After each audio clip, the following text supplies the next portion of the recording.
We can challenge the perspective and create a newer vision. We can change the tried and tested, fuel it with passion. Once you see the bigger picture, from the heights all things are clear.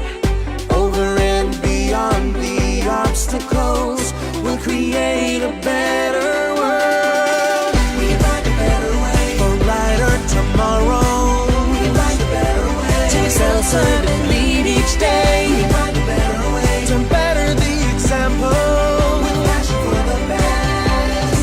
Better ways for better days. Better ways for better days. Better ways for better days. Better ways for better days.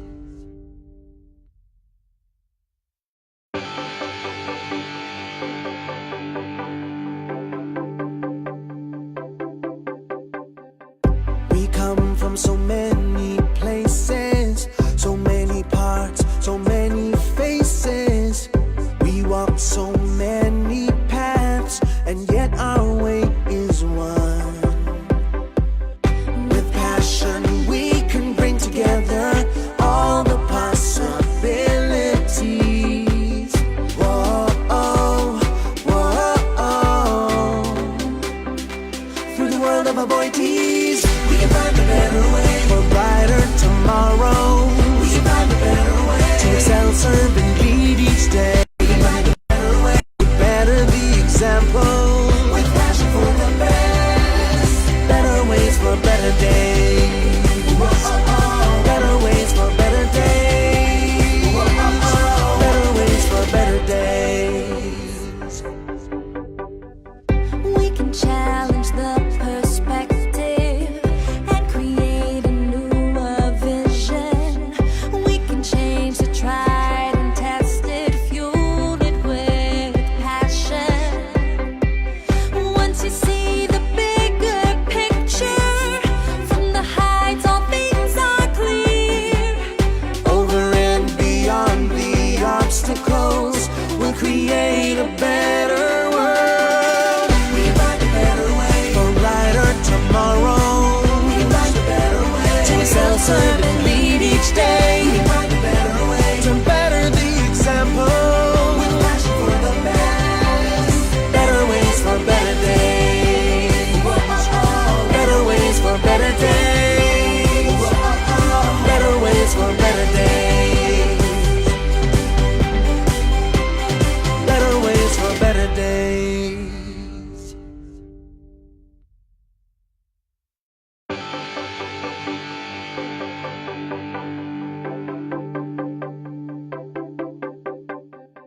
We come from so many places, so many parts, so many faces. We walk so many paths, and yet our way is one.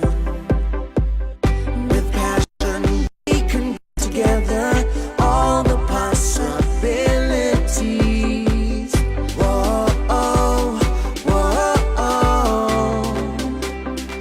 Through the world of avoidees, we can find a better way for a brighter tomorrow. We can find a better way to self-serve and lead each day. We can find a better way to better the example with passion for the best. Better ways for better days. Better ways for better days.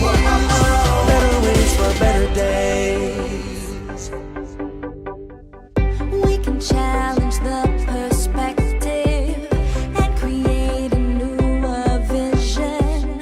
We can change the tried and tested, fuel it with passion. Once you see the bigger picture, from the heights all things are clear. Over and beyond the obstacles, we'll create a better world. We can find a better way for a brighter tomorrow. We can find a better way to self-serve and lead each day. We can find a better way to better the example with passion for the best. Better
serve and lead each day. We find a better way to better the example. With passion for the best. Better ways for better days. Better ways for better days. Better ways for better days. Better ways for better days.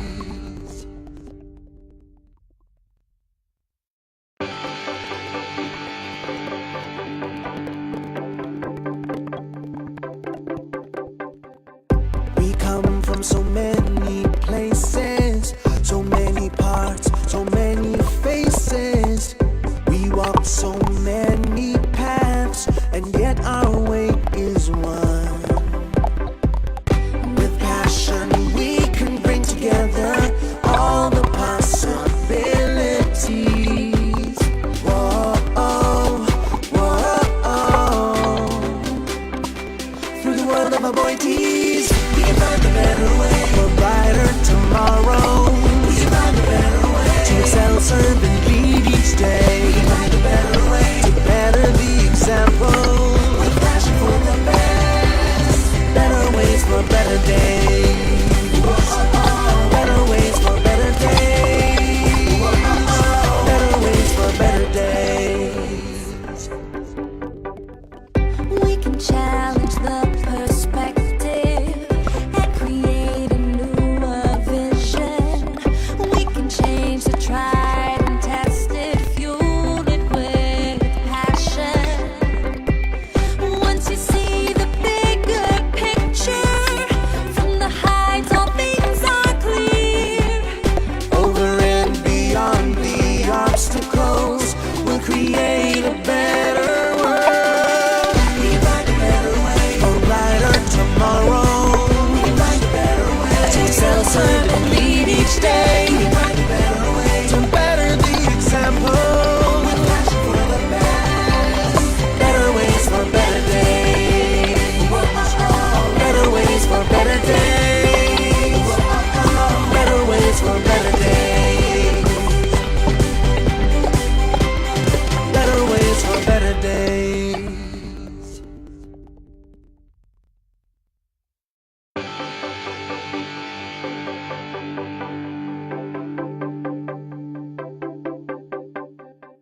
We come from so many places, so many parts, so many faces. We walk so many paths, and yet our way is one. With passion we can bring together all the possibilities. Whoa, oh, whoa, oh. Through the world of avoidees, we can find a better way for a brighter tomorrow. We can find a better way to excel, serve, and lead each day. We can find a better way to better the example. With passion for the best. Better ways for better days. Better ways for better days. Better ways for better days. We can challenge the perspective and create a newer vision. We can change the tried and tested, fuel it with Okay, yes, so while we are waiting for our guests to return to their seats, we would like to, encourage everyone to go around our experience corners to find out more what the Avoides Foundation has been doing in the last 30 years. Our CSR champions will also be there later on to share with you the wonderful initiatives and how you can participate. Also, just so everybody knows, we can be viewed live on Agora and on the Facebook page of the Avoides Foundation. So Dave, that was definitely an eye-opening discussion we had this morning, don't you think? Yes, I agree with you. Powerful speakers from our COOs. Yes, thank you very much to our 5 panelists for being so generous in sharing your views and insights. And of course, thank you to Mimi for leading our panel discussion. And you know what? Picking up on the ideas of our ABC talks, Our next speaker will give us a global perspective on the role that businesses play in sustainable development. This next talk should be equally engaging. Ladies and gentlemen, please welcome the United Nations Executive Representative and Resident Coordinator for the Philippines, Mr. Ulla Almgren.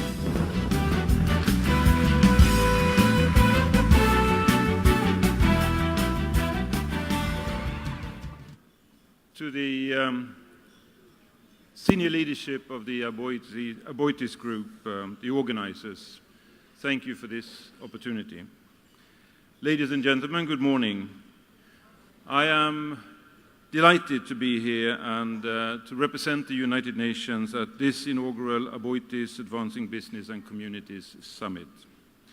And let me start with congratulating the Aboitiz Group for organizing this important summit that strongly resonates with the ambition of the Sustainable Development Goals, and also more broadly for your work as one of the country's corporate leaders in sustainability.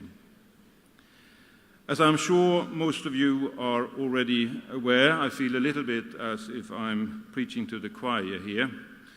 The Sustainable Development Goals, or SDGs, are 17 comprehensive and ambitious goals developed and agreed by the United Nations member states in September 2015. Very soon, well actually now, 3 years ago.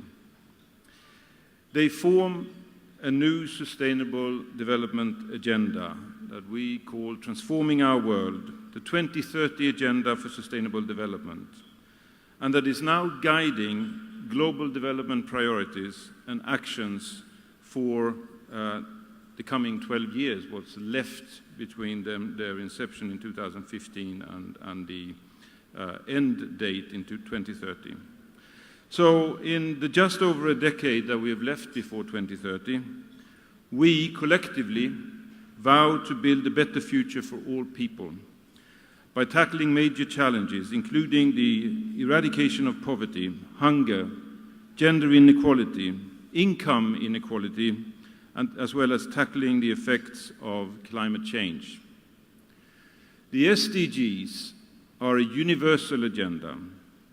They're not just about the United Nations or focused on specific countries or regions. They are our common global goals. We all own the SDGs. And they advocate that countries at all income levels make the transformations to their economies and societies to ensure that development and prosperity occur. It is, at its core, about ensuring that human development is both sustainable and inclusive, and that we meet the hopes and ambitions of the current generation while safeguarding our planet and resources for future generations. So with this immense challenge ahead of us, now more than ever, the support of all sectors is needed to contribute to the achievement of these goals. And the role of the private sector is crucial. So as Antonio Guterres, the United Nations Secretary General, has said, without the private sector, we will not have the necessary innovation. We will not have the necessary capacity to discover new markets, new products, new services, and to be able to develop new areas in the economy. Since the launch of the 2030 Agenda in 2015, we can see much of the private sector has truly stepped up and aligned their company goals towards the SDGs. And this is certainly true in the Philippines as well. Some companies and businesses have revised their corporate missions, shaped their corporate responsibility initiatives, and dedicated whole departments and resources towards sustainability. And let me recognize the Aboitiz Group for being one of those companies that heeded the call to contribute to the achievement of the SDGs amongst the very first. They were also the first ones to be transparent with their contributions by taking part in the Transformational Business Report, which defined the Philippines' business contributions to the SDGs. Published in 2017, the United Nations Development Programme, UNDP, and Philippine Business for the Environment, PBE, this report documented 139 SDG-related initiatives by 75 enterprises and distilled the findings into the country's first online platform for reporting business engagement for the SDGs. And the 139 initiatives reviewed alone totaled approximately $800 million in SDG-aligned investments. And the follow-on initiative, SDGs is Our Biz, reports that the private sector has long been in the business of sustainable development. Likely not a surprise to you. And we thank you for your contributions, and we encourage you all to continue with these initiatives in your respective companies. We also seek your support in the second publication of the Transformation of Business report by sharing your work towards achieving the SDGs and by being counted in the contributions that you're doing to that effect. Now that we have this level of commitment to the mission of achieving the 17 SDGs, and we have truly seen Philippine companies step up, are there other ways that we can go further to speed up the process? Being from the business sector, you all well know that efficiency is a key factor to reduce losses and wasted resources in operations. The removal of any bottlenecks to efficiency is essential as we move forward also for the SDGs. And let me outline 3 ways that we can move forward together in achieving the SDGs, and where your contribution is perhaps the most important. The first one is the concept of doing well and doing good.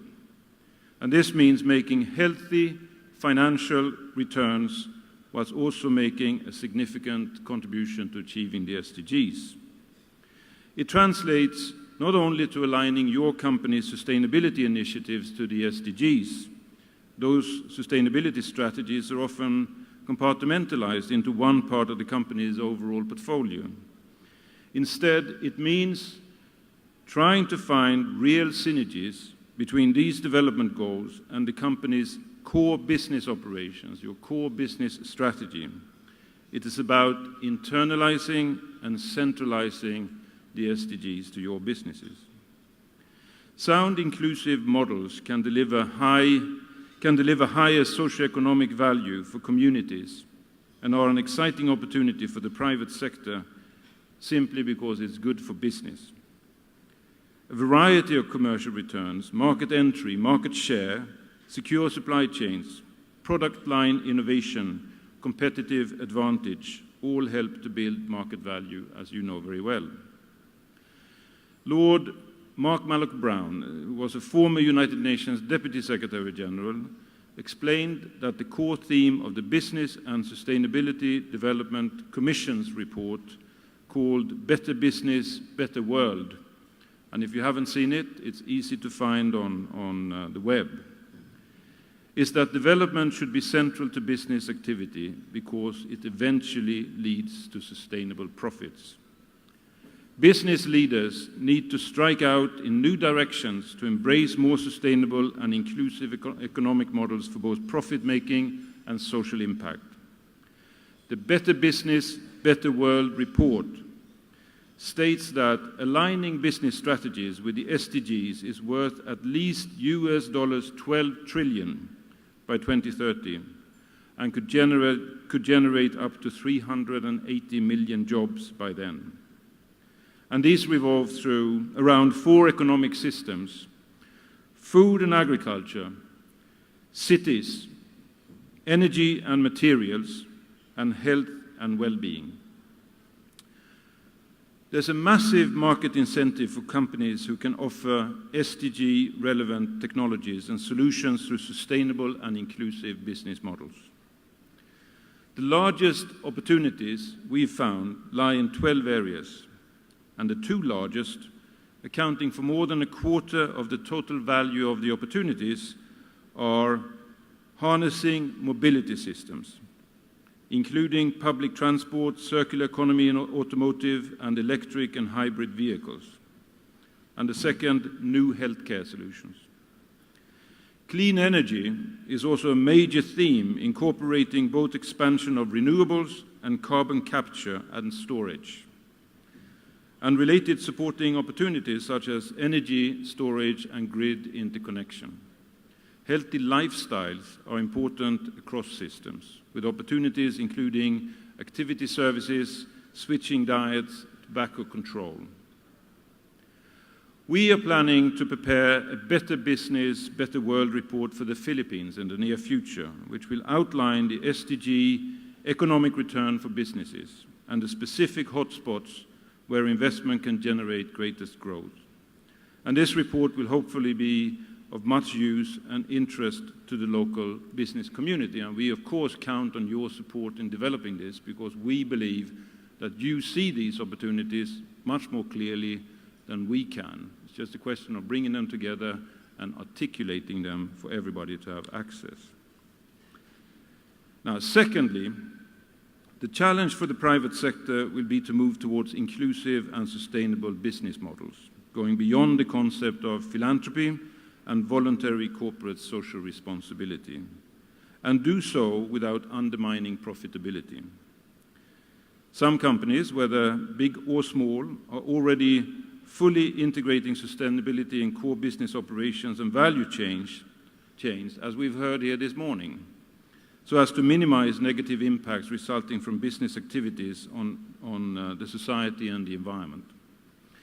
Redefining corporate social responsibility from being just that, corporate social responsibility, whereby individual companies initiate their own philanthropic initiatives, to collaborative social responsibility, where resources from companies are pooled towards solving societal problems, can create more substantive impact. The Philippines is known for pioneering collective philanthropy through CSR, and CSR projects are certainly making an impact, especially in the areas, as we see it, of education, health, and livelihoods. However, the vast bulk of CSR in the Philippines really do fall in the category of traditional philanthropy. Companies deliver a CSR program usually made up of small-scale projects, often seen as charitable and isolated. This is, of course, useful to the local communities where they are applied, but it is localized, and it does not take a holistic perspective of the interrelated development challenges that we face. So, in the words of Rapalopa, I'm sure he is known to many of you. Here he was the former executive director of the Philippines Business for Social Responsibility, PBSP. We need to work together in defining those sweet spots or common areas of work in any field, from environment, health, education, and livelihood. We need to identify the convergence that we need to undertake. So let us be proactive and deliberate in creating that backbone, and encourage good groups which are making good things to converge around serious problems of society, he said. So this convergence would eliminate duplication of work and allow CSR to focus its efforts on specific areas. Failing to do so would risk answering the short-term needs of a community only, and not the holistic requirements for sustained growth. Third, and perhaps most importantly, achieving this greatest challenge of our lifetime needs funding to be sustained. In 2015, when the SDGs were launched, investment needs in SDGs were estimated in the range of $3 to $7 trillion a year in developing countries alone. Globally, we need somewhere between $5 and $7 trillion per year of investments until 2030 to achieve the SDGs. So these figures, of course, sound enormous. But let us not forget that the global economy accounts for approximately 10 times that amount. So the money is there.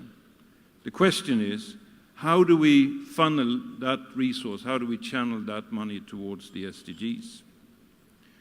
In low and middle-income countries, the financing gap is estimated to be around 3 to 5 trillion US dollars a year for basic infrastructure, food, climate change actions, health and education. So clearly, the private sector, along with its financial resources, plays a critical role in achieving the SDGs. Within businesses themselves, solutions lie in innovation, new business models, and the right leadership. This needs to be combined with better regulatory frameworks, smarter public policy incentives, and changes in consumer demand. Private sector finance is also important, and reassuringly, several key players in the private sector in this country see their role in contributing to the SDGs as an investment with financial and social returns. So I have outlined very briefly here 3 key areas where the business sector can help and actually plays a crucial role in achieving the SDGs. The first, finding synergies between the SDGs frameworks and business strategies, business plans. The second, building inclusive and sustainable business models. And thirdly, the generation of resources. At the United Nations, we hope that more and more companies in the Philippines will see the business sense in the SDGs and feel motivated to step up to the challenge presented to all of us by Agenda 2030 and its 17 Sustainable Development Goals. Together, governments, the private sector, civil society, and the international community, we can all jointly continue to support the Philippines in achieving the SDGs. And from the United Nations, we thank those of you here who represent the private sector in advance for your continued engagement through better business for a better world. Maraming salamat. Thank you very much.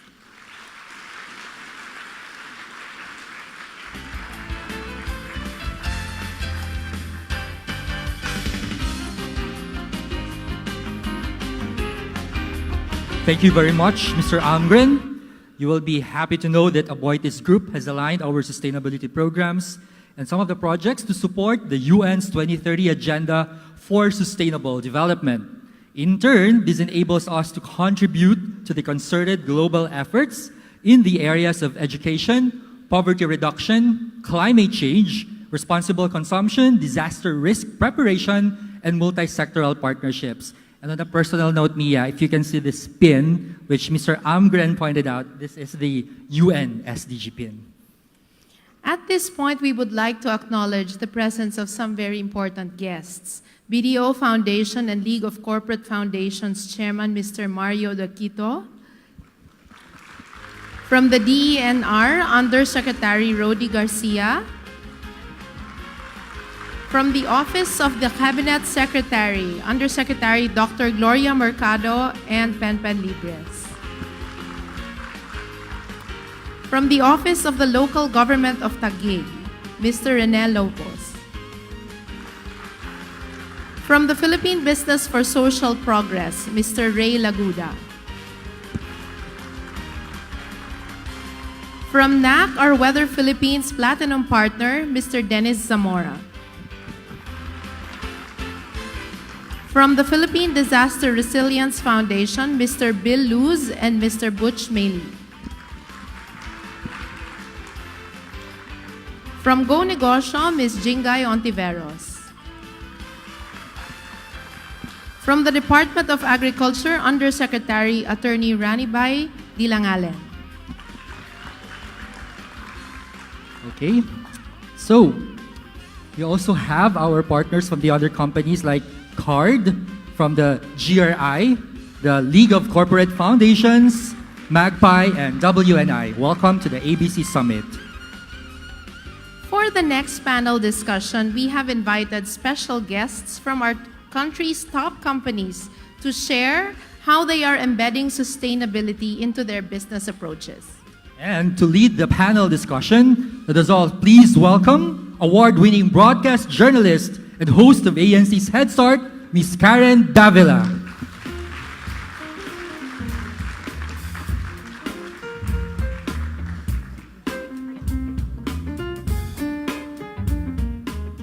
Hello, good morning, everyone. So are you still awake?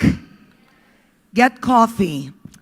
The next panel will be very exciting because while I'd like to congratulate Aboitiz, it's the first time I've really heard everything that each and every company was doing under the Aboitiz group of companies. There's also a lot to learn from each other as well. Don't you agree? And we do know that times have changed. Sustainable business practices are already an essential part of corporate risk management. We do know that when we embrace sustainable practices, it leads to better corporate culture, which I'm an advocate of. I think people perform better when the corporate culture is at its best. We produce reliable products, and above all, long-term profitability. So I'd like to call in our first panelist, TG Limcauco, on the stage. He's the Chief Sustainability Officer of Ayala Corp. Also welcome Gisela Tiongson. She's the Executive Director of Jollibee Group Foundation. And Lior Iluz, I hope I pronounced that correctly, the Customer Growth Head of APAC Workplace by Facebook.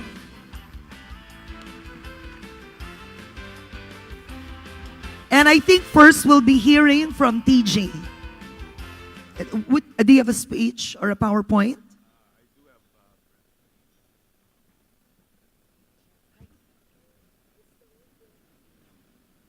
Thank you. Thank you to the Aboitiz Group for having me here. Thank you to Monchu and all my friends from Aboitiz. It is an honor to be part of this great crowd. I was told it should be a TED Talk type presentation, but I missed the red circle, and I'm not mic'd up, so I'll just have to stand here. But I can't hear. And I'm not used to holding a mic in my index cards. But I guess I've been asked to talk a little about how you embed sustainability with risk management and strategy. And I guess the best way to think about this really is to look at it from the point of view of the manager of a company. And what I wanted to do in the 10 minutes I have is to talk about my personal journey, and in the last 2 minutes talk about how it relates to Ayala Corporation. I am a finance guy by training.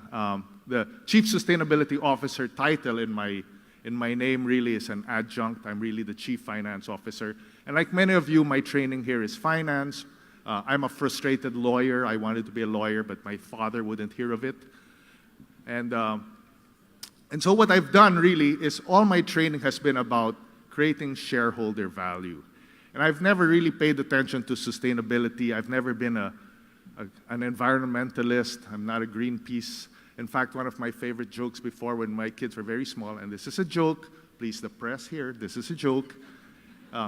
My kids, you know, they go to school and they come back and talk about global warming. And they ask me about global warming. And I say, why are we concerned about global warming? You have air conditioning in your room. Guys, laugh. But, you know, over time, I've begun to embrace it. And I think the best way to understand it is to understand the difference between sustainability, philanthropy, corporate social responsibility, and creating shared value. As our previous speakers spoke about, this is a journey that you go through. Philanthropy is nothing more than sacrificing your wealth to help somebody else. It's basically helping someone improve their welfare by taking a little money out of your pocket. And this used to be the standard for many corporations. They take a little of their profits, take it out, give it to someone else to manage. We transitioned to what was known as corporate social responsibility, which is really, as the previous speaker said, my friend from the UNDP, it's really pooled philanthropy. In fact, it's quite interesting that Milton Friedman, who many of us was our god, basically said the role of a management in a corporation is to generate as much profits for the shareholders and not to do any corporate social responsibility. Because corporate social responsibility, any company that did corporate social responsibility was basically non-competitive because there would be another corporation that wouldn't do it. So this thinking has quite changed because today we look at creating shared value, which is really pooling everything we know about doing good for the environment, doing good for society, doing good for economics, and building it into a credible and profitable, long-lasting business model. But the best way to appreciate the importance of sustainability with strategy and risk is really to understand the role of management in a corporation. Because all of us here, managers, if we understand what our role in a corporation is, it will be very natural for us to build in sustainability into our thinking. I'm sure a lot of us here, we had never heard the word sustainability until the last 3 years, right? It's a buzzword that has come to the fore, but really, we all know it's great. But the only way you can really embed it into yourselves is to understand your role as a manager in the corporation. And so the question I ask is, as managers, who do we work for? Who is our ultimate responsibility to? And I build on a paper that I've read from two Harvard professors, Professors Bauer and Payne, who have written this great article that basically says corporate leadership has gotten it all wrong. That corporate leadership is not about maximizing shareholder value, right? Think about it. What is a shareholder in a company? Many of us will say the shareholders are owners of the company. But are shareholders really owners of a company? A shareholder has ownership without responsibility. A shareholder has ownership without the rights. For example, a shareholder of a Valdez cannot go in and examine, inspect your cement plants or your power plants at any time, right? A shareholder of a Valdez does not have any responsibility to the effect, to the work that you do. If you were running a corporation and your corporation were to have a tragedy, the shareholder has no responsibility. It's management that has that responsibility. The shareholders can walk away, and that is the whole thesis of corporate law. Who are your shareholders? If you are trying to maximize their value, you have so many shareholders. You have shareholders who only want the quick gain, and you have shareholders who want the long-term returns. So it's very hard to balance the needs of your shareholders if you try to make your objective only to maximize their value, because you don't know what their value is. Finally, a shareholder really is someone who can leave you at any time. Right? A shareholder can demand much of a board. A shareholder can demand much of management. And then at the end, when the stock price goes up, the shareholder can sell, leaving management and the board alone to fix whatever the shareholder had determined. So let me put this argument forward that shareholders shouldn't be treated as owners, but as beneficiaries of the economic benefits of a company. So they should not determine your actions as management. In fact, management and the board should be seen as trustees of the corporation. Management and the board should be seen as being fiduciarily responsible to the long-term survivability of a corporation. And why does this make sense? Because a corporation is a legal fiction. A corporation is a legal person just like you and me. And our objective is to live as long as we can. A corporation is like a family where you as the father, you as management, have a responsibility to keep that family going. It is your responsibility to keep a person alive as long as possible, and not for only the 50 years that the corporation is meant to be. In fact, corporations are the best tools for society for long-term investment and long-term progress. Because if you were to do your business as a sole person, your business would die when you pass away. But the corporation has the ability to make investments for 20 years, knowing that it will survive for 50 or 60 years.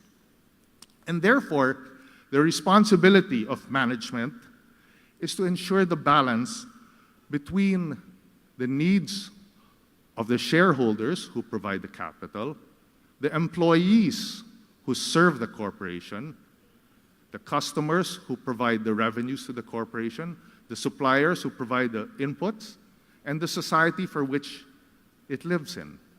Only if you can balance the long-term and short-term objectives of a corporation can you ensure that the corporation will truly meet its needs and its goals and its objective in society. Akira Matsumoto of Calbee Incorporated, a large Japanese firm, who used to work for Johnson & Johnson, basically says, shareholders come last in his priorities. Customers come first, employees, society, and shareholders. And maybe this is what we should look at, because really, our goal and our objective is long-term survival, and we must then act ethically, and we must understand that we must live and operate within society.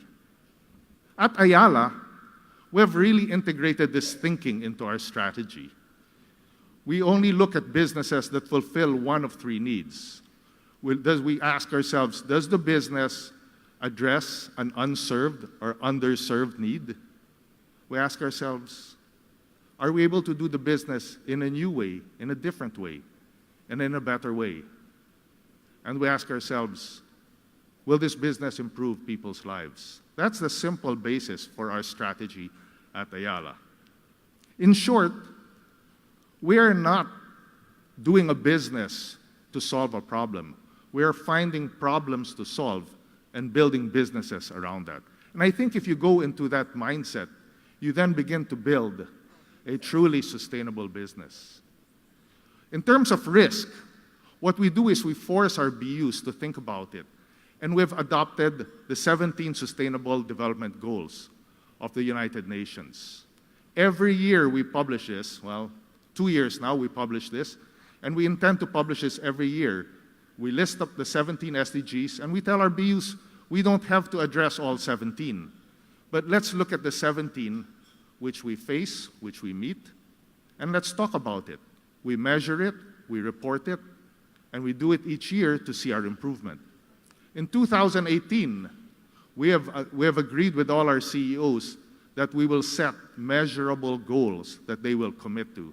So for example, Ayala Land has committed to being completely green, to using completely green energy to be a zero carbon footprint in their malls by 2022. And finally, as our chairman, I wanted to end with this. As our chairman and CEO said, really you can't build a business in a society that is rife with inequity. And therefore, we must solve these problems.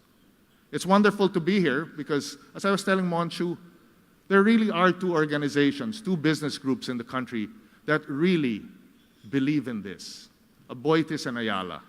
And that's the reason why both groups have survived for over 100 years. Because while this buzzword of sustainability is relatively new, our principals have really inculcated this and have really built this into the business model of building businesses that solve the problems of society. So that's it. Really, if you understand your role as management as being fiduciarily responsible for corporate life, you will automatically build sustainability into risk management and strategy. Thank you. Thank you very much, TG. Well said. Our next speaker is Gisela Tiongson, the Executive Director of Jollibee Group Foundation top company that's very active when it comes to inclusive supply chains. Thank you, Karen, and a jolly morning to all. First, let me congratulate the Aboitiz Group for this milestone event, especially on the 30th year of the Aboitiz Foundation. I personally have seen over the years how the Aboitiz leadership has taken to heart its concern and commitment to the communities. And it is my honor to take part in this meeting and to share with you the challenges as well as the rewards of promoting a supply chain that includes smallholder farmers. Our company, Jollibee Foods Corporation, started when Tony and Grace Tancatyong founded 2 ice cream parlors in 1975. Seeing the demand for warm meals, they introduced hamburgers into the menu, and soon the hamburgers outsold the ice cream and Jollibee was formed. With the support of its customers, Jollibee grew and expanded its menu to include Chicken Joy at 10 pesos during the time, and Jolly Spaghetti. It also added other brands to its group, and through much hard work and perseverance, Jollibee grew to become the biggest food chain in the Philippines. Today, JFC is the largest Asian food service company with over 4,000 restaurants in under 12 brands in 20 countries. The company's growth drew from its mission of serving great tasting food and bringing the joy of eating to everyone. As we all know, great tasting food begins with the quality of raw materials, quality that depends on the farming condition and the productivity of farmers themselves. It was therefore an utmost concern for us learning about the decreasing productivity of our smallholder farmers. Over the years, the share of agriculture output to the economy has decreased to less than 10%. Even though 1 in 3 Filipino workers is in agriculture. Tilling very small parcels of land, they earn on the average 20,000 pesos a year, or roughly 2,000 pesos a month. It is no wonder then that poverty is highest in rural areas.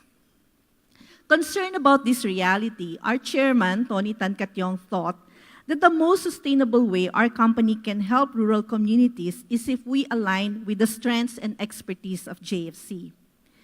Our company's daily requirements for fresh vegetables puts us in a position to serve as a direct market for the farmers. While there could be long-term benefit to the company, we were more concerned at how this arrangement will really add value to the farmers. And this is how we came to know farmers like Ligaya Miras. Ligaya lives in an upland village of Cebu, tilling about 2,500 square meters of land. Her village in Sudlon is 30 kilometers away from Carbon Market in the city, and with transport and hauling costs, Ligaya found it unprofitable to sell directly in the city market. It was simpler to sell to the trader who would come to their farm with his truck ready to haul their produce down to the city.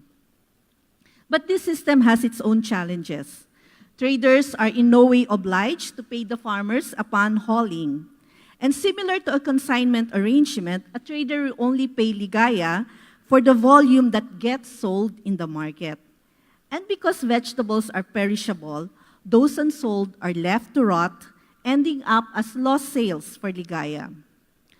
From the sales, the trader will keep 50% while the other half is remitted to Ligaya a week after hauling. The trader will just inform Ligaya at what price the lettuce was sold in the market, a price for which he has no way of verifying. Ligaya clearly remembers the frustration and helplessness when one time she was only paid a measly 5 pesos per kilo of lettuce. But despite the frustration, she can't get out of this arrangement that easily. Being distant from the city, Ligaya's village is barely reached by the banking system. Maybe Union Bank can tap them now. To prepare for another planting season, she needed cash to buy seeds and other inputs. With hardly any money left from the previous harvest, she had no choice but to resort to money lenders. And who are the lenders in their community? The same traders who with their trucks will collect Ligaya's produce as loan payment at a price for which Ligaya had no control whatsoever. Ligaya's story as a farmer, sadly, is not unique. Access to market is a glaring problem for the farmers, but along with that are access to credit, logistics, technology, and most importantly, the capability to aggregate their produce and gain economies of scale. Faced with this enormous challenge, we embarked on the Farmer Entrepreneurship Program, or FEP, in 2008.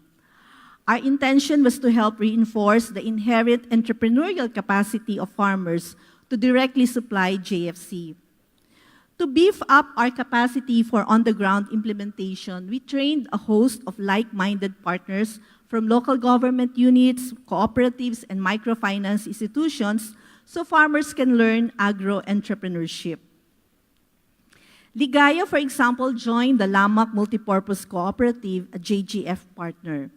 With our technical assistance, Lamak organized Ligaya and her fellow farmers set up a system so they can directly supply vegetables 3 times a week to Chowking restaurants, supermarkets, and offices in the city. With Lamak as their marketing and financing partner, Ligaya and her cluster members were able to sell their vegetables at a profitable price. Her share in the sales is deposited directly to Ligaya's savings account 2 days after. This money she can withdraw anytime as the co-op has an office right in her village. In addition, whatever income Lamak makes from marketing goes back to Ligaya in the form of dividends. With this, Ligaya and her husband are now able to provide for the daily needs of their family, set aside funds for savings, and send a son to college. Ligaya's journey as a successful farmer did not happen overnight. She and her fellow farmers had to study and learn new skills to transform their farming into an enterprise. This included how to organize themselves as a production cluster and meet the volume required by institutional markets, how to record and compute their costs, how to properly sort their vegetables according to quality standards, and more importantly, how to govern and lead their group well. These are skills that regular entrepreneurs would have, but which our farmers never had a chance to develop until they became an active participant of a value chain. Similar stories are happening among other farmers in the Philippines who, as JFC suppliers, now experience farming as a profitable enterprise. What led to the turnaround was not due to a single solution, organization, or actor. Rather, it was the concerted effort of many institutions and farmers like Ligaya, combining leadership, resources, and the passion to get things done despite the obstacle. In closing, what we have seen happening is when the farmers gain access to the market, it serves as the linchpin that can organize all the inputs into a coherent manner and motivate the various public and private actors to get their act together. That is how strategic the role of institutional markets can be. I admit the work entails orchestrating the actions of numerous stakeholders and putting our own supply chain vulnerable to additional risks. And admit also that there is a lot more we need to learn. But the rewards are there as we witness the transformation of farmers' lives more than anything else. With stories like those of Ligaya, we hope you can all take part in this meaningful journey as well. Maraming salamat. Thank you very much, Giselle. That's so inspiring. Our third speaker, sustainability is not automatically associated with Facebook. Fake news is. No, I'm kidding. Our next speaker, Lior Ilos, delayed laughter. Pick it up, guys. Customer Growth Lead APAC Workplace by Facebook.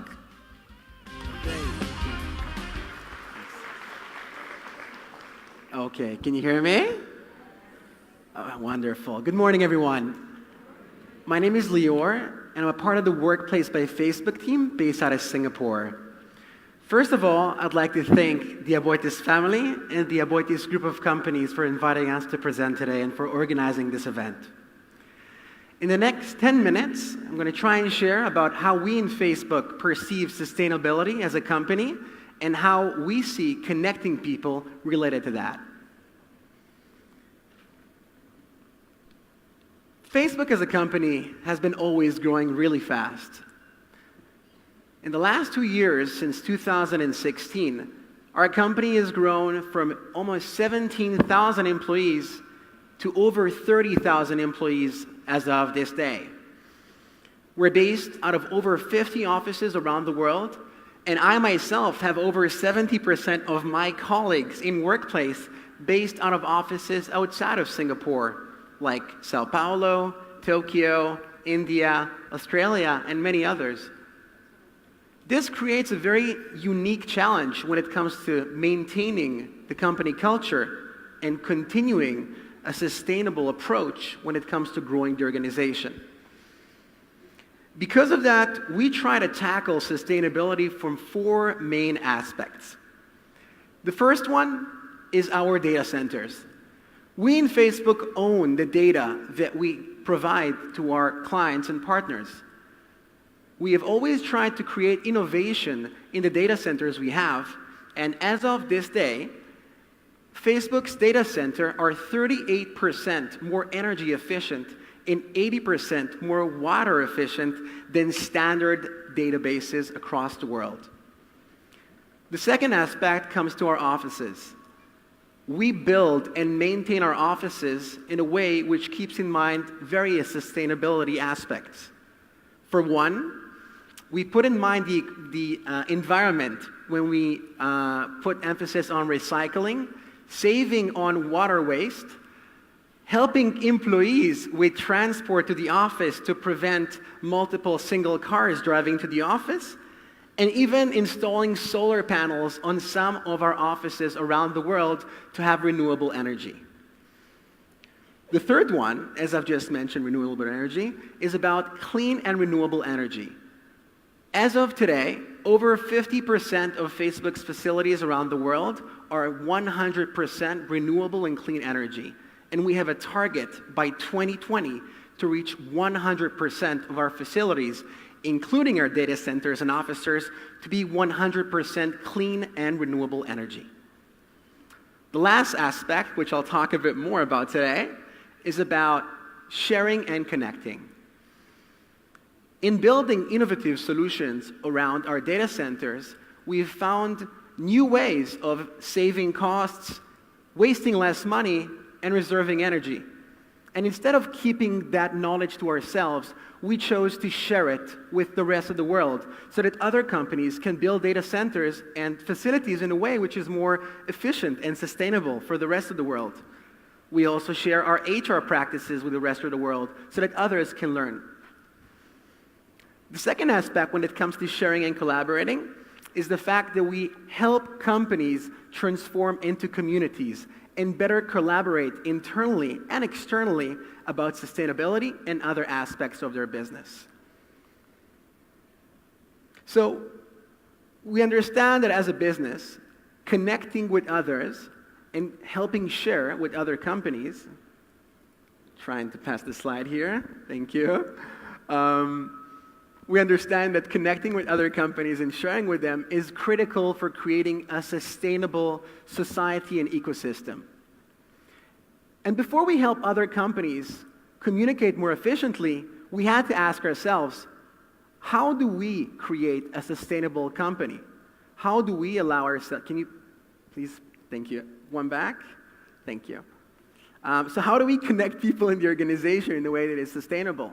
So when asking ourselves that question, we'll look at the world. What are the trends that are happening? What are the things that we need to keep in mind in order to make people connect more efficiently? The first thing we saw, and I can see that even today when I look around and I look at the tables, the world has changed the main means of communication. If in the past we had radio, television, or even computers as the main means of communication, we live in a mobile-first world. The world is using mobile and smartphones to communicate, and we're taking that into factor. The second item when it comes to the changes in the world is the emergence of the millennials. If in the past millennials were a thing of the future, we're living in a world today that by 2020, more than 50% of the workforce are going to be millennials, and they grew up with different expectations about how to communicate and how to connect with each other.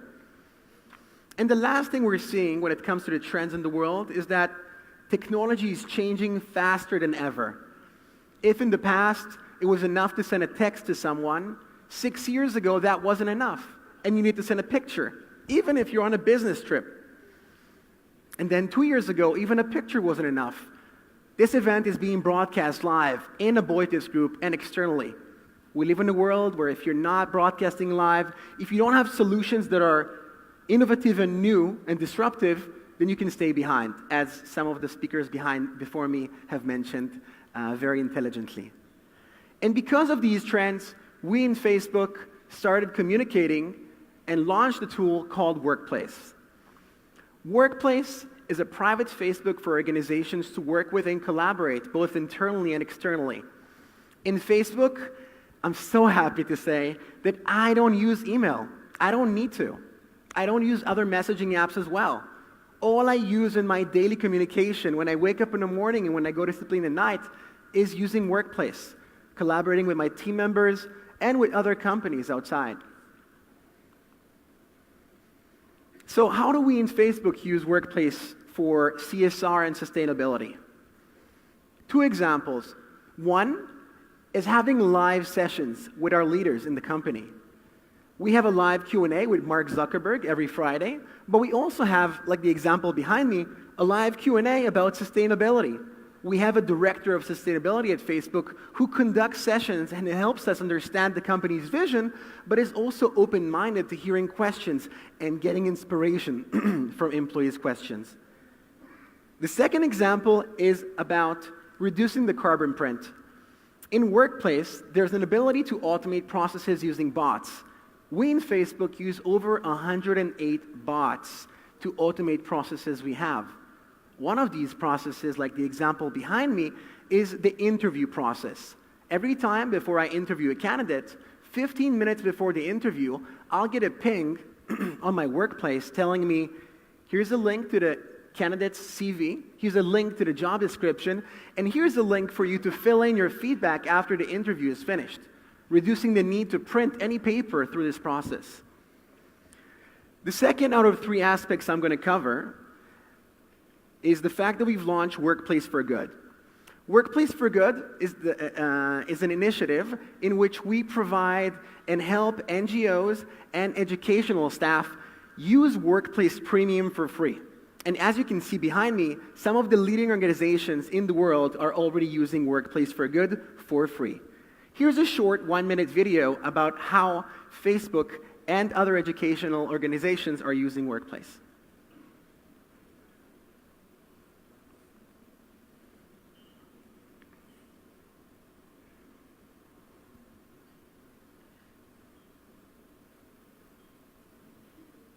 With Facebook. And I work with schools and universities across the globe to bring them the products and programs that are appropriate to educators and learners. It's really difficult as an educator in a school to stay connected with your colleagues, to communicate across the boundaries of schools, and just to stay in the know. And tools like Workplace make it easier for teachers to collaborate and learn from each other. I, as an individual teacher, can join these worldwide groups for educators, and it's fantastic. But when it came down to the business of running our school and collaborating with the teachers in different departments or even across the hall, we needed something that was ours, our own walled garden for our local communication. So Workplace is your own version of Facebook, something that your school system owns, and you can log in with your teacher account, and it's a place where you can collaborate with other staff members, other educators in your school. It breaks down the barriers of the walls we have in our classroom. It allows you to share your ideas with people in a whole different school. You'll see things like teachers posting things like, hey, we took some drone footage of our students. Can you help us wrap a lesson around this so we can teach something to the kids? We would have, say, science teachers. Is giving me the following options. Let's say I want to explore the product suite offered. Thank you so much. Great. So that was about how Workplace is being used for educational services. And now for the last example of how Workplace is helping with CSR and sustainability. When we look at other companies around the world and how they use Workplace, we don't need to look far. Here in Manila in Philippines, I've had a chance to work with companies like Metrobank, who are with us today, and PS Bank, Unilab, PLDT Smart, 7-Eleven, and of course, Aboitiz.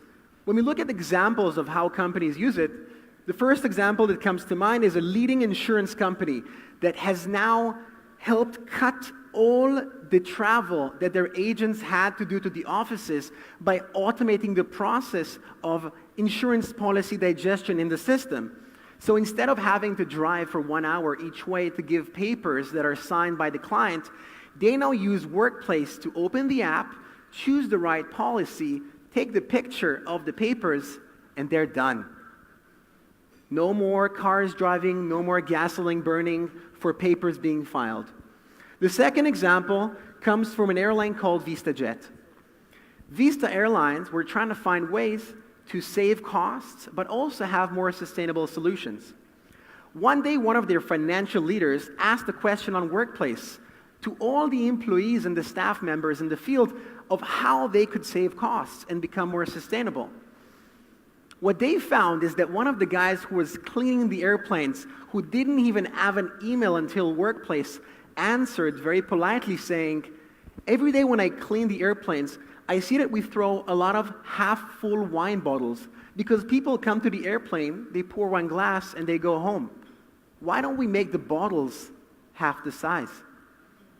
As of today, VistaJet is saving hundreds of thousands of dollars because of the idea of that one employee that had a voice thanks to Workplace.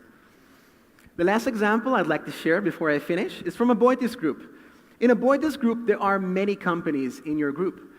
And Aboitiz has done an outstanding job launching Workplace as a part of its Agora 2.0 initiative, which Jojo will share more elaborately later. As a part of that initiative, Aboitiz has been able to communicate between the business unit in launching solar panel projects and have done so very successfully. So to conclude, we in Facebook see sustainability as a part of the way we run the company every day. And we believe that the way to bring change is to focus on building the new and not on fighting the old. Thank you. Thank you very much, Lior. We're going to start the panel discussion. I was given 15 minutes for this panel. I think we're running late, and I know lunch will be served soon. So I want to ask our panelists to answer direct to the point. Can you give them a microphone, please? I'll start with Gisela Tiongson. How many farmers, be specific, are you talking about? How many farmers is Jollibee helping? How much do farmers earn now compared to before? And do they transact directly to Jollibee Corp Foundation? Thank you, Karen. We have trained more than 2,000 farmers nationwide, but of them, currently, those supplying are 500.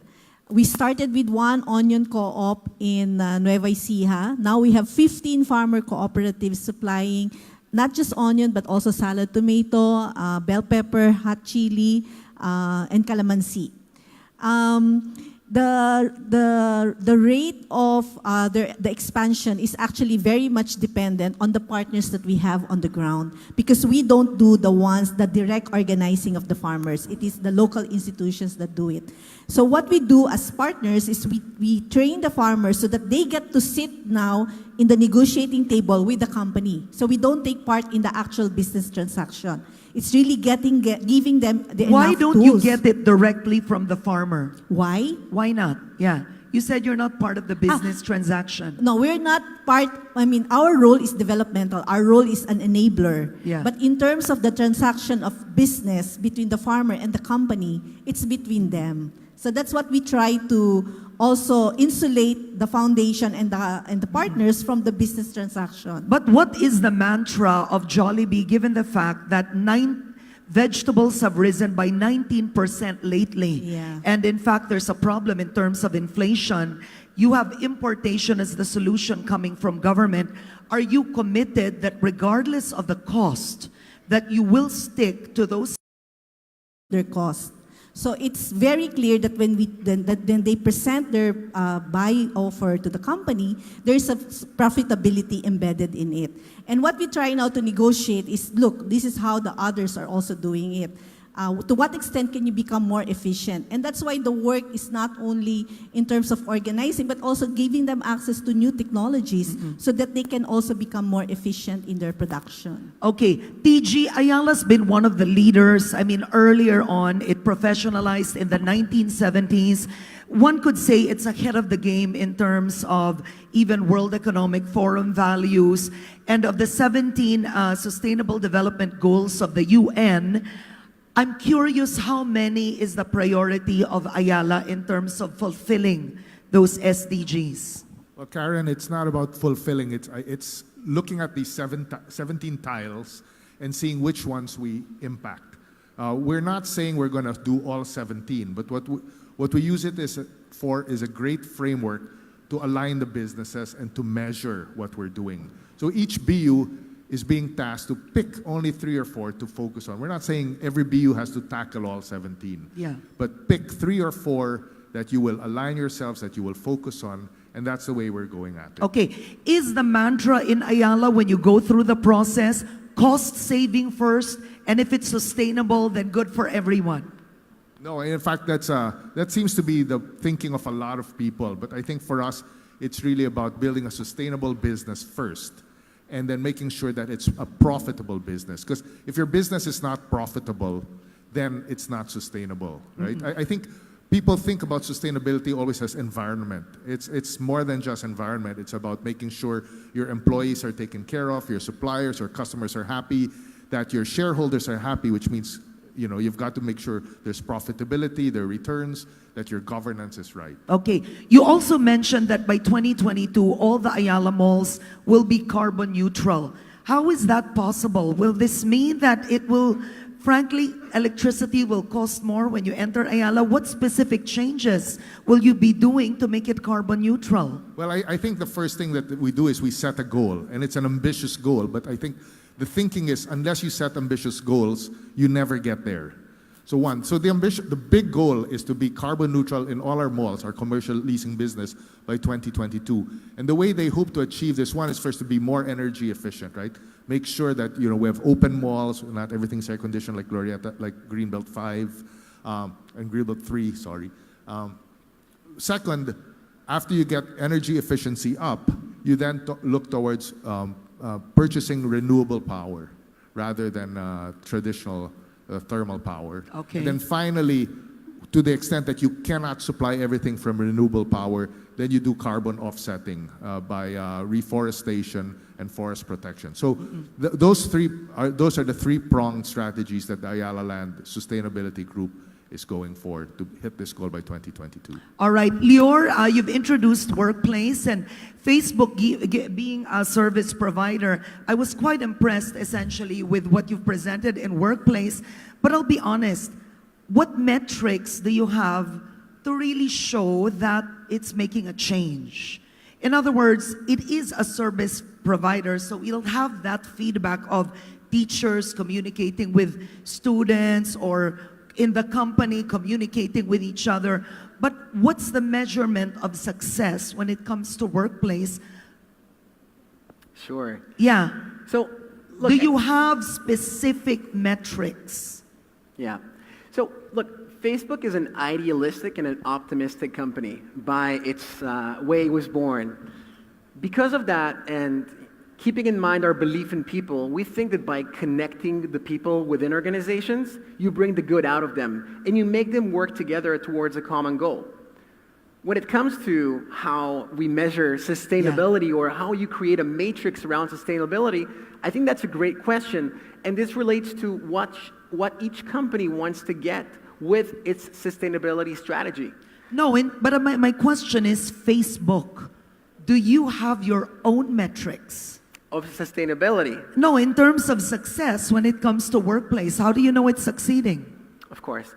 So I think the way we look at it is we have company goals. Every year we revise them, we update them. As of now, our goal is to bring the world closer together as a company. And when doing so, we build workplace groups, workplace discussions, workplace content, and workplace reports so that people have discussions around the goals we have as a company, and then we measure the success in the company's KPIs and the workplace I see. direction towards it. Yeah. Now, you have to forgive me for this. I'm very passionate about this. You know that I'm a TV broadcast journalist, right? Yeah. When it comes to sustainability, what's not in the 17 SDGs is the value of information. And Facebook has gotten a lot of flack in terms of tolerating fake news on its sites. Now, you do know, and this is very important, we've seen the power of Facebook in electing presidents, in information coming out and actually being watched by the millennials. Less are watching television and more are getting their news on Facebook. And I think that's a challenge in sustainability, the value of information. What is Facebook doing to make it sustainable in terms of correct, valuable information? Thank you for asking that question. Look, we take, as you've mentioned, our responsibility in this area very, very seriously. Just last week, Sheryl Sandberg testified in the Congress of the US in regards to influence on elections and democracy. We are taking various actions in multiple aspects to take care of these concerns.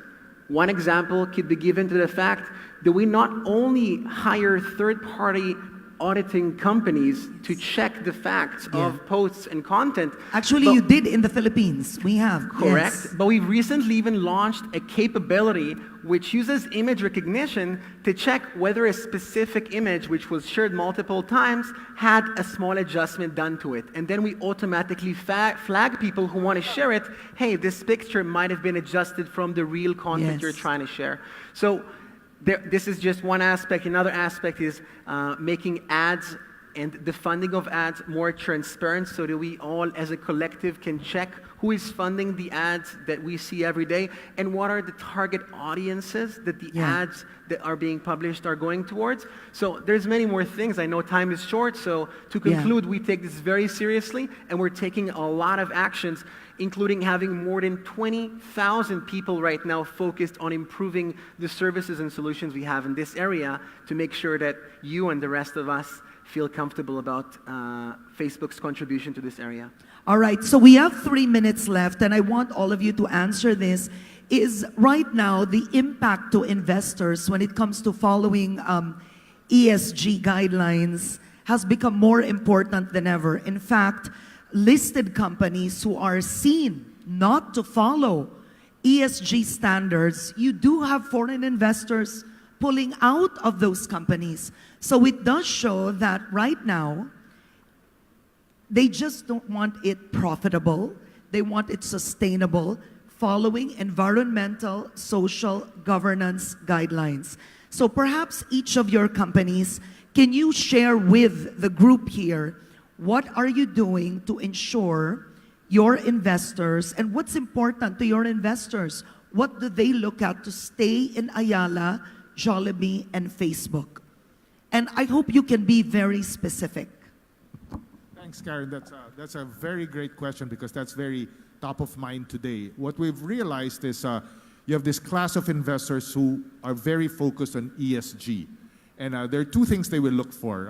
And they're not necessarily exclusive, but they tend to be two kinds of investors. There's the first investor who's a very long-term investor, who's very strategic. They come into our company and they talk to our chairman, our president, and they ask about the long-term strategy. And these are the guys who will come in and say, I'll put money with you and I'll be with you for the next 15, 20 years. Very long-term strategy. And they're very clear about that. The other type of investors, the short-term, I mean, not so long-term, but relatively short who trade in and they're after returns, but they have a mandate to invest in ESG companies, ESG rated. And there are organizations out there who will give you an ESG rating just like they will give you a credit rating. And these funds are tasked to invest in a portfolio with a minimum ESG rating. So as they've told me, you can, given the choice between two companies who are just as attractive profit-wise, we will pick the one with the higher ESG rating, right? And because we're not very familiar with these ESG rating companies, Philippine companies have to engage with them, because what they do is they look at our websites, they only look at the press releases, and they give you an ESG rating based on that. You need to engage with them. You need to work with them so they understand your philosophy. They need to understand your thinking and your strategy and what you're doing to get your ESG rating to the correct rating. Wow, well said, TG. Okay, you're really the finance guy.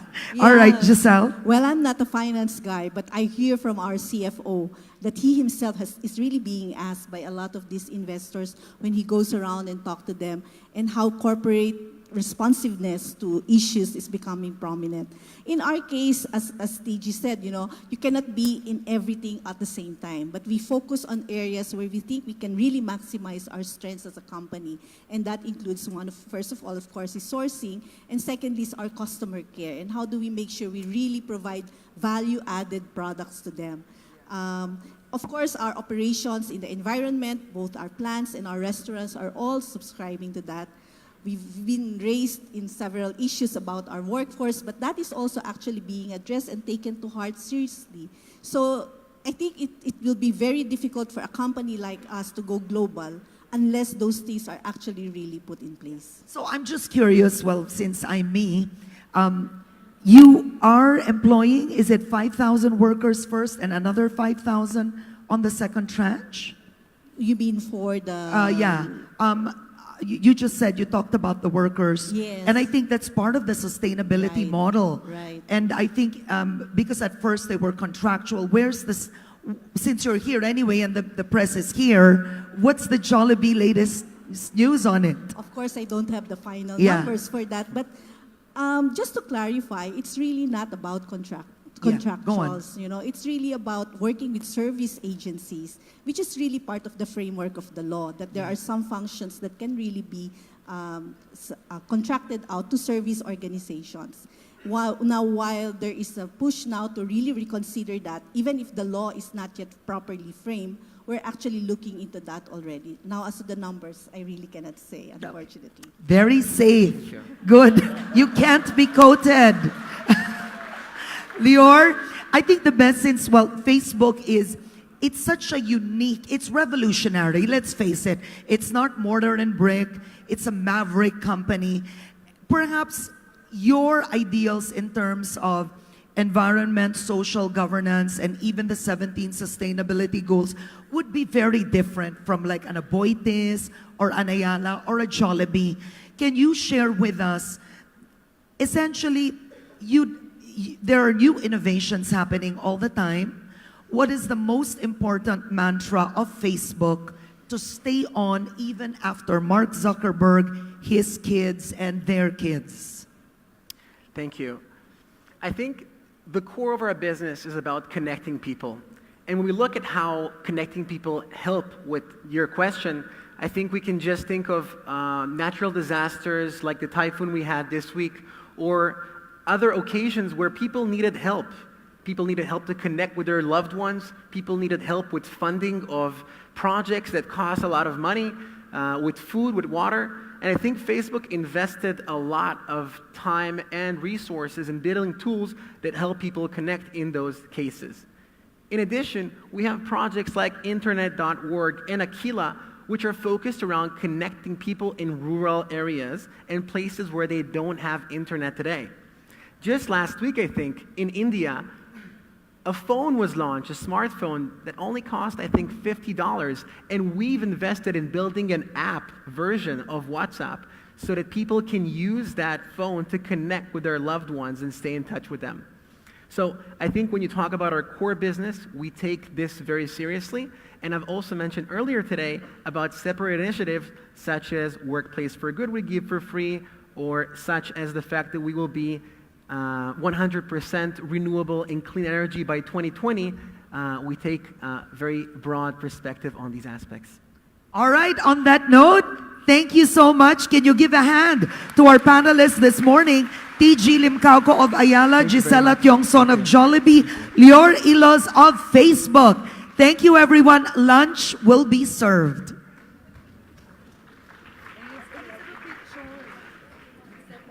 Thank you. Siyempre, hindi ko naman pwedeng hindi Thank you so patanungin much. nyo. Thank you. Should we take a picture together? I think. Passion. you see the bigger picture. From the heights, all things are clear.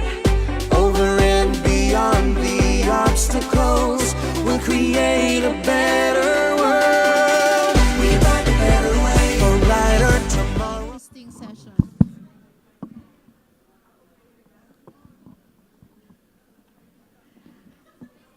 Thank you very much to our guests for another very interesting conversation. And of course, thank you to Ms. Karen Davila for masterfully guiding that panel discussion. Yes, guys, I know it's about, thank you, lunchtime, but with your indulgence, we are at the most exciting part of the program. Before we serve lunch, we have 2 exciting lunches that we will do today, okay? So we've heard Jollibee talk about their farmer entrepreneurship program, and I guess it would also require some skills training. And we are happy to have in our midst the USEC for Operations of Department of Agriculture, Mr. Ariel Kayanan. Welcome to ABC Summit, sir. We also have the Deputy Director General of TESDA, Mr. Alvin Feliciano. The business and government sectors also play an important role in ensuring the resilience of communities against the impact of climate change. Climate change. We just experienced Typhoon Ompong last Friday, right? And what is Aboitiz doing to answer or to respond to this global call to action? We will hear what Aboitiz is doing from our next speaker. May we call on the President of Weather Solutions and President of Aboitiz Foundation. Ladies and gentlemen, please welcome Ms. Susan Valdez.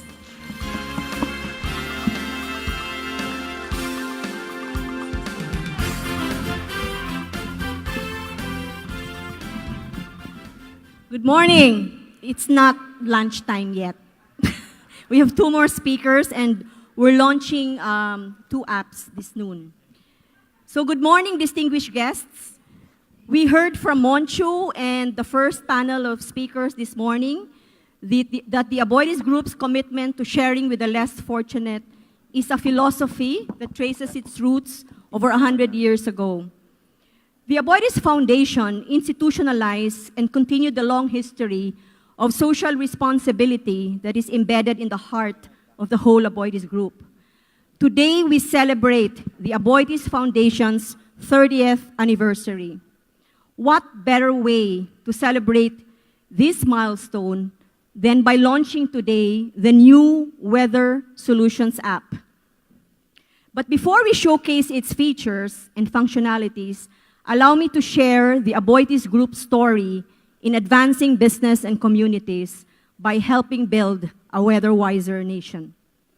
Every year, an average of 20 tropical cyclones enter the Philippine area of responsibility, half of which cross the country. There are some that just pass through, while others ravage the country, leaving lives and livelihoods badly damaged. Just over the past few days, Super Typhoon Ompong entered and crossed Par, causing damage and affecting thousands of lives in northern Luzon.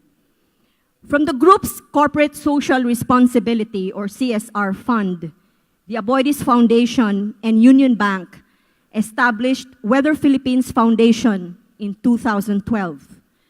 Through the foundation, the Aboitiz Group complements government's efforts in nationwide disaster risk reduction and management by being a reliable source of free weather information. With the support of our platinum partners and donors represented here today, the Ayala Group, the SM Group, Vistaland, Nickel Asia, ICTSI, LBC, and La Filipina Oigonco, Weather Philippines became a multi-sectoral foundation that provides Filipinos with a premier weather sensing and forecasting system made possible by technology, partnerships, and engagement. To date, Weather Philippines has the largest network of automated weather stations installed across the country.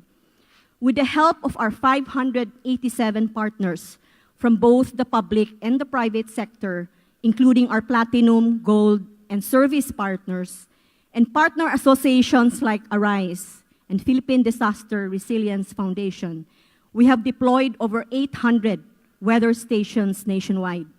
We have also trained close to 6,000 individuals on weather knowledge and training, mostly from the public sector, and reached more than 3.4 million online users worldwide of our weather information. Last year, we shifted to multi-models to improve our weather forecasting services. For the period July 27 to June 2018, the accuracy of our forecasts for a 24-hour rainfall period increased from 78% to 84%, which is at par with other models. So please take note, it's not 100%. We also enhanced the reliability of our weather sensing network by integrating the Manila Observatory's AWS or weather stations into our system and converting 50 weather stations into solar-powered units thanks to the 1.7 million donation from the Weather Bunka Foundation of Japan. In the recent Global Climate Risk Index, the Philippines continues to rank among the most affected countries. This persistent issue has led us to intensify our Weather Wiser Nation advocacy. From disaster awareness campaigns, our approach has evolved to a more sustainable model that optimizes weather knowledge for socio-economic development. We have begun focusing our efforts on expanding our impact on agriculture, tourism, and lifestyle as we continuously provide free, accurate, and localized weather information. They say it takes a village to raise a child. In the case of establishing a weather-wiser nation, we need to get as many people to be involved in our advocacy.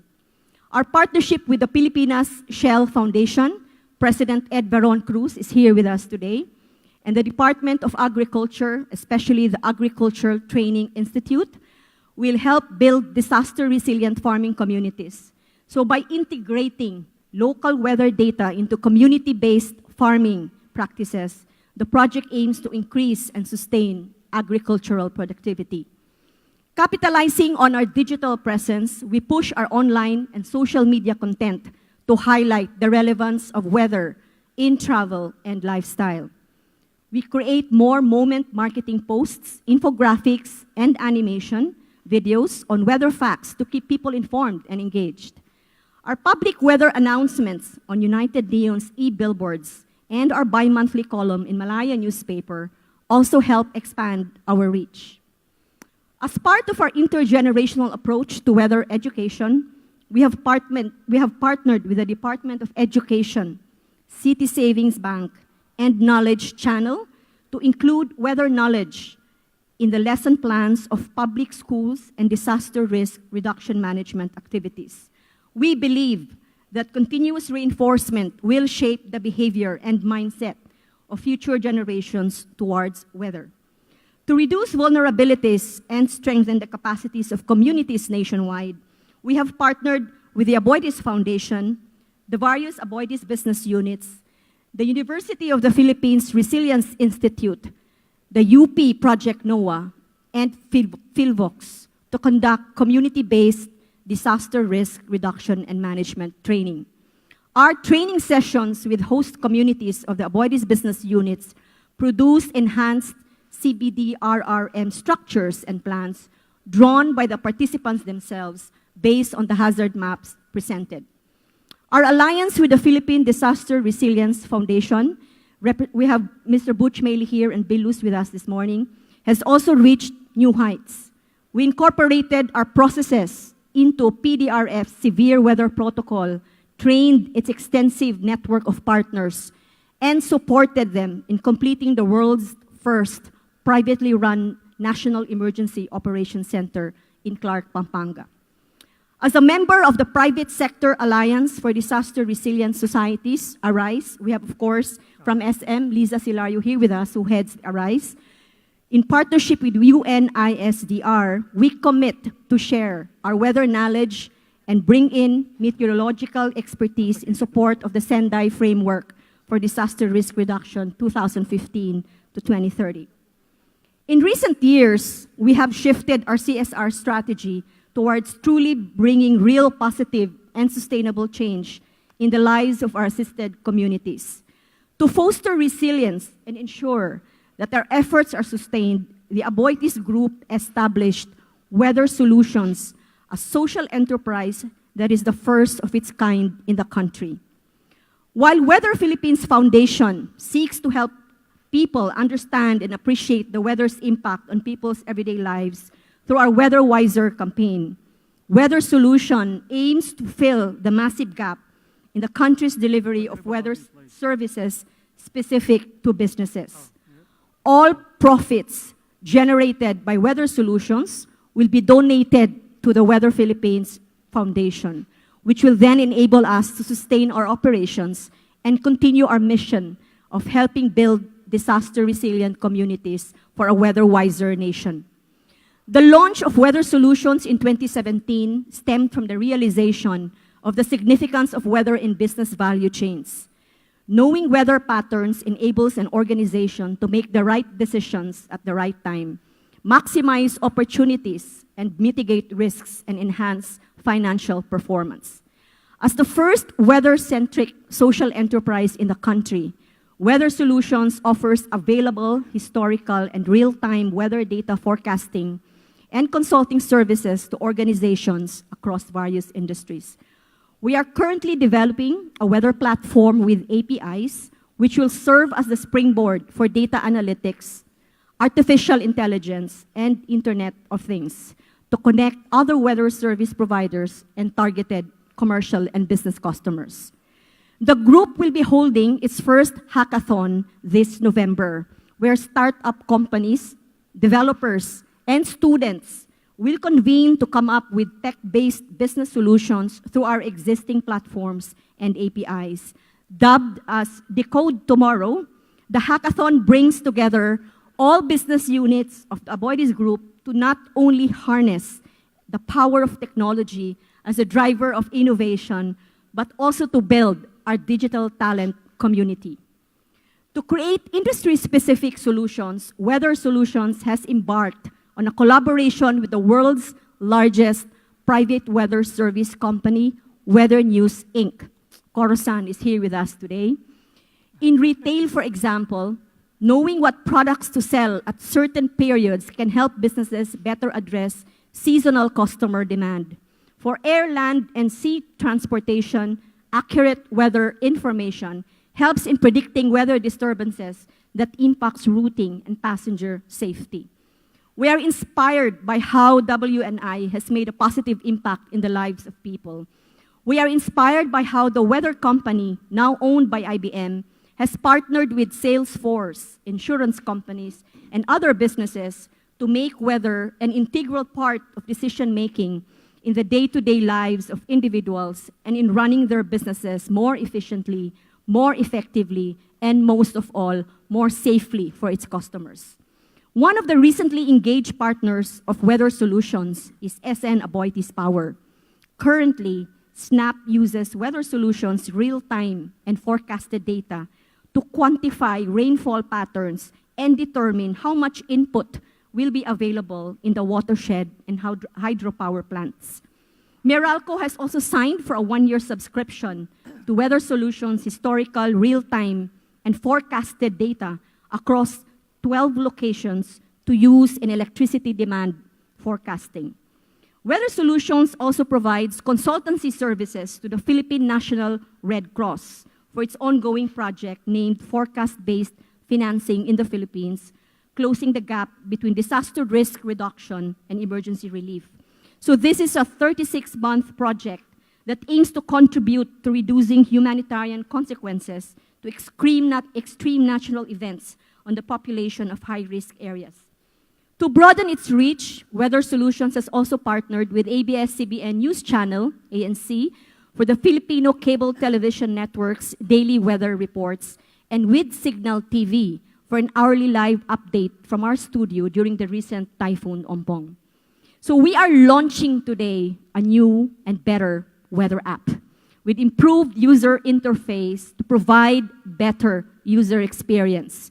Through this early warning system and platform, Weather Solutions hopes to encourage business and communities to be more weather responsive and proactive in disaster preparedness. This will continually be a work in progress as we continue to improve on the app's functionalities. Among the functional tools Weather Solution intends to offer in the future is to make the app user-driven. The crowdsourced data will allow people to monitor geo-specific weather updates, bringing an interactive, gamified, and relevant approach to using weather information. We attract the likes of Waze, Grab, MyCab, Airbnb, and other app-based services for our crowdsourced weather-related data. Through Weather Philippines and Weather Solutions, we in the Aboitiz Group believe that our ability to help in disaster risk reduction and to use weather-oriented technologies to aid socio-economic development is a crucial part of our promise to advance business and communities. So moving forward, we commit to do more in catalyzing change, building capacities, and fostering collaboration among our partners. We will continue to bring together Aboitiz business units, their communities, and more partners to mitigate risks, make informed decisions, create disaster risk plans, and be responsible in ways both big and small towards sustainability and resilience. In closing, we all know that building disaster resilient communities is not the task of a single organization, but requires collective effort. Thank you to all of you for being our partners in helping build a weather-wiser nation. So let me invite everyone to please watch a 2-minute video about the future possibilities of weather solutions using weather data from Weather Philippines Foundation. Thank you.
Valdez. That was awesome. Over the years, the Aboitiz Group has proactively evolved from CSR 1.0 to CSR 3.0, which is generating value for business and society by addressing societal needs as a core part of strategy. And correct me, and through digital technology, Aboitiz is doing just that. Sustainability and CSR is at the cusp of innovation as we open up more avenues to create more positive impact for many Filipinos.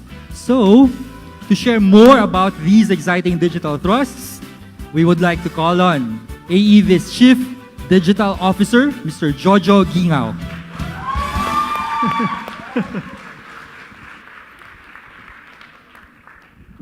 Thank you. I actually brought my entire family to cheer for me, so I'm going to make this quick because I know you guys are all hungry. But good afternoon, everyone. It's no secret that the Valdez Group is undergoing digital transformation. In our journey, these last 2 years, we realized that the heart of the transformation is people. With this transformation, we ask ourselves, first, how can we connect people better through digital? And second, how can we use digital to create ambassadors for change? With more than 31,000 members, connection is a vital component for Aboitiz. We constantly find ways to engage and collaborate regardless of our functions and locations. A few months ago, our new internal platform has empowered us to do so. None other than Agora, or Aboitiz Group online resources application powered by Workplace by Facebook. Here's what our partner from Facebook had to say about Agora. It's Luke McNeil, and I lead the Workplace team across Asia Pacific here at Facebook. On behalf of the entire Workplace team, I want to congratulate the Aboitiz group of companies on successfully launching Workplace within its Agora 2.0 initiative. We are proud of our partnership and are very impressed by how Aboitiz Group is transforming into one community. Over 95% of employees are active on the platform, with 3 out of 4 using their personal devices to communicate and work on the go. Since launching Workplace, we have been inspired to see how Aboitiz employees and executives have reduced the distance within the organization by interacting directly. Daily business discussions have moved to Workplace, which increases efficiency and motivates the talented employee base. Aboitiz's vision to continue automating processes using bots and artificial intelligence is outstanding. We are committed to continuing to support the Aboitiz group of companies to build community and achieve business results. Thank you for your partnership and for being a Workplace visionary. Thank you, Luke, for that message. So Agora has become our digital home. It enabled us to update each other on what's happening wherever we are, whether it's Luzon, Visayas, or Mindanao. We were able to share business unit updates, learning, engagement, and even present new ways of storytelling. Agora was particularly beneficial in 2 key instances. This year, we had a chance to do our annual simultaneous tree planting activity differently. Through Agora, we were able to live stream Monchu's message in all sites. His own post encouraged team members to come plant a tree, come rain or shine. That day, not only did Agora receive a spike in our internal engagement, but it was filled with hashtag #MyTreeMyABC post. Another success story from Agora is this year's successful Adopt a Pupil program. In 2 weeks, we were able to get 100 team members to sponsor 100 pupils from Pateros Elementary School. The collaboration was done through digital, but this connection now goes beyond online. Through this, we were able to bring together the group to make a great impact with the community. But what if we can find a way to replicate this kind of activity and encourage everyone else outside of the Aboitiz group to take part? That is why today, we want to encourage all of you to be kinder every day. So, it is my pleasure to introduce to you our new crowdfunding platform, Kinder.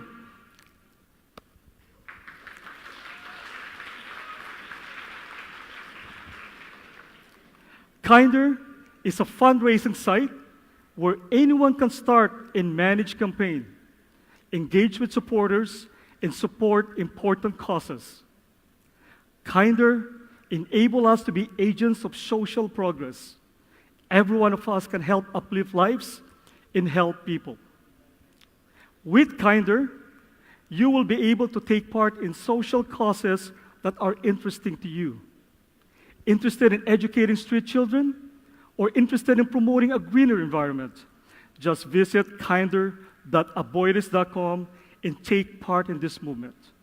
Think of it as Kickstarter.org, but this time directed at social causes. You can help in just a few clicks. First, visit the website at kinder.aboitis.com. Second, choose the cause that speaks to your heart. And third, click donate. It's that simple. In just a few clicks, you are now an agent for change. You are now kinder. You can also share this to your friends and family to get even more people to take and spread kindness. So visit Kinder now and check out some of our existing causes.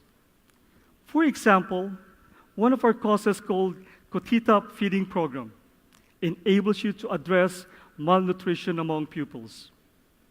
By becoming a donor, you can help to significantly decrease the number of malnourished students and increase school attendees. And this platform is not just for the Aboitis group. This is for everybody. It provides the opportunity for other foundations and associations to enable others. Your own cause, your own advocacies can even be part of Kinder. If you are a part of a civic organization or NGO, your cause can be part of this platform. Aboitis Foundations will gladly assist you to have your own cause on the site.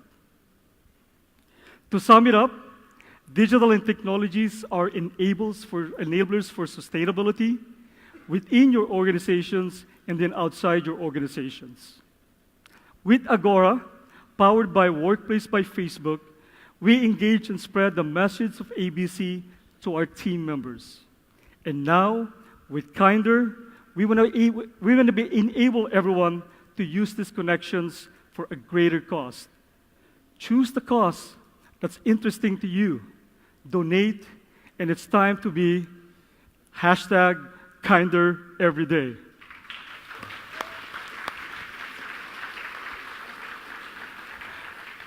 With that, thank you very much, and I'll leave you with this short video talking more about our new crowdsourcing platform, Kinder. Thank you.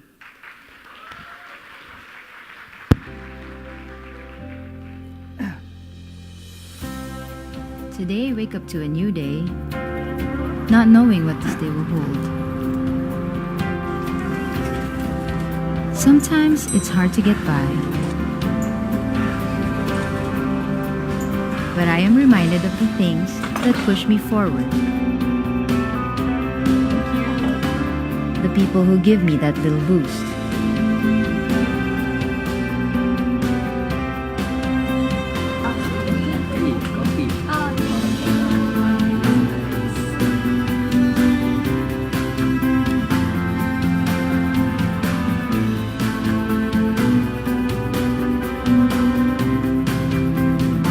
A smile,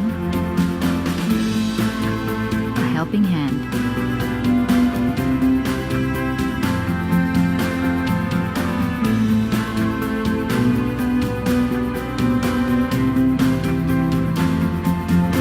It's those little things in between that make your journey in life full.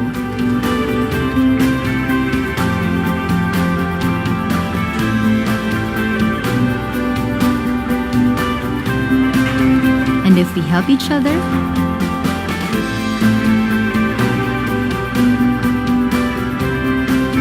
connect with one another, we may just be able to reach them a little easier. Because everyday acts of kindness can go a long way.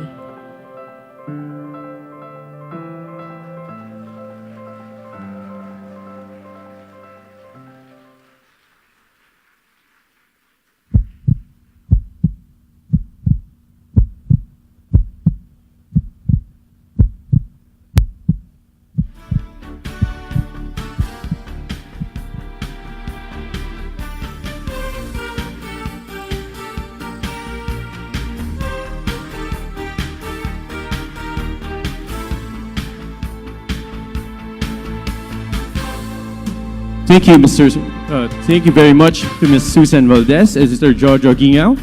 If you want to know more about our Kinder and Weather Solutions app, we have a dedicated area right the right side of the stage where you can give. Self-serve and lead each day. To better the example. Better ways for better days. Better ways for better days. Better ways for better days. Better ways for better days.